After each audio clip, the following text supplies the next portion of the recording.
บัดนี้เราจะมาสอนวิธี Present Slide เนาะเวลา Present Slide นะมันมีเครื่องมือที่ว่าจะช่วยเวลาเรา Present คล่องแคล่วกว่าเก่าเนาะตัวอย่างอันเราลงไป Preview เบิ่งเราจะใส่สไลด์แล้วเนี่ยเมื่อเขาจะใส่สไลด์นี้มันจะมีเครื่องมือให้เราเฮ็ดให้ช่วยเราก็คือเจ้าคลิกขวาเนาะคลิกขวามันจะมีอยู่นี่ pointer optionตัวนี้มันจะมีเลเซอร์ pointer เนาะคือมันจะมีเวลาคลิกมันจะมีเห็นปุ่มสีแดงนี่คือมันจะมีปุ่มนี้ให้เราเวลาเราลิ้นสไลด์เราจะอธิบายได้เนาะอธิบายบนสไลด์นี้เราไม่จำเป็นต้องมีเลเซอร์อันบีบอยู่นะอยู่กระดานบ่อันนั้นก็ได้เราใช้อยู่ใน PowerPoint อยู่ในไฟล์ตัวนี้เลยอันที่สองมาก็จะเป็นเพนเนาะเพนตัวนี้จะเป็นบิ๊กนี้เราสามารถแต้มได้เลยนี่อยู่ในสไลด์ได้เลยเวลาอธิบายนะเราก็จะสามารถแต้มได้เลยตามใจเนาะแล้วอันที่สามอาจจะไฮไลท์ตัวนี้จะเป็นทาสีหรือว่าสีไฮไลท์ให้เราไฮไลท์หนังสือบอกหรือว่าอยู่ใส่นะแต่แบบนี้มันจะบ่ได้เซฟอยู่ในสไลด์ตัวนี้มันเป็นเพียงแต่ว่าเราอธิบายนะเวลาเราใส่สไลด์เราอธิบายนะมันก็จะมีเครื่องมือนี้มาช่วยซื้อและอันที่4 ink color มันเลือกสีเนาะเขาอยากเลือกสีโอเคอัน eraser เนี่ยนะ eraser ก็เป็นตัวลึบตัวที่ว่าเราเฮ็ดเมื่อกี้นี่นะเราทาเนาะแล้วเราอยากลึบเนาะอันนี้เป็นการลึบกระดานที่เราแต้มออกมาซื่อๆแต่ว่าสไลด์มันจะลึบบ่ได้มันจะลึบด้วยตัวที่ว่าเราเขียนออกมาหรือว่าเราใส่เครื่องมืออยู่ไหนนี่เอาarrow อันตัวสุดท้ายนี่ arrow option คือ automatic คือ arrow หมายถึงปุ่มเมาส์ตัวนี้นะถ้าคลิก visible แปลว่าถ้าคลิก hidden ก็คือมันจะบ่เห็นเมาส์ตัวนี้ออกมาเลยเวลา present นะ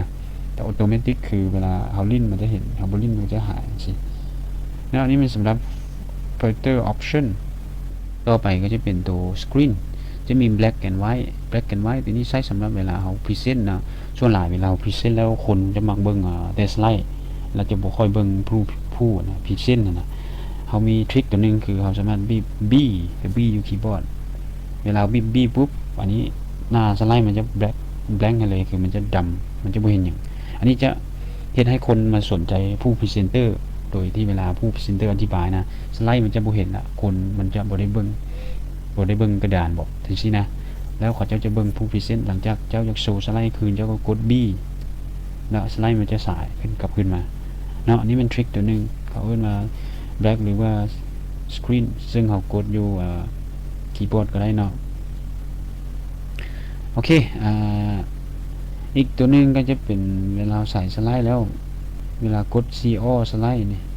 มันจะเห็นสไลด์ทั้งหมดของเขาเลยเนาะเห็นสไลด์ทั้งหมดว่าเขาอยากอธิบายสไลด์ในเขาก็กดได้ให้กันนี่มันเป็น section ต่างๆเนาะโอเคหมดตัวนี้เนาะสำหรับออปชันที่เวลาเราใส่สไลด์นะจะช่วยให้เราพรีเซนต์ได้ดีขึ้นกว่าเก่าเครื่องมือต่างๆเขาเจ้าก็สอนมาแล้วนะว่าใช้อย่างไรตกแต่งอย่างไรอันนี้ขึ้นกับผู้เฮ็ดเองเนาะจะต้องได้ไปศึกษาเองแล้วก็เอาเครื่องมือต่างๆเข้ามาประกอบในไฟล์ของเราให้พรีเซนต์ได้ดีขึ้นมันขึ้นกับเราเป็นผู้แต่งเองอันนี้ข้าพเจ้าสอนแล้วก็เฮ็ดสไลด์แบบโบคักเนาะไม่ได้ว่าเฮ็ดมั่วจังซี่คือมีรูปมีห้างจังซี่คือเบิ่งคือบ่งามตาได้ว่านี่เป็นวิธีสอนซื่อๆตัวที่ว่าเจ้ายังให้งามเจ้าต้องไปจัดเองเนาะจัดระเบียบของไฟล์เองว่าเขาสิพรีเซนต์แบบใดหั่นก็สามารถเฮ็ดได้ตามใจมักเนาะของไผของลาวโอเค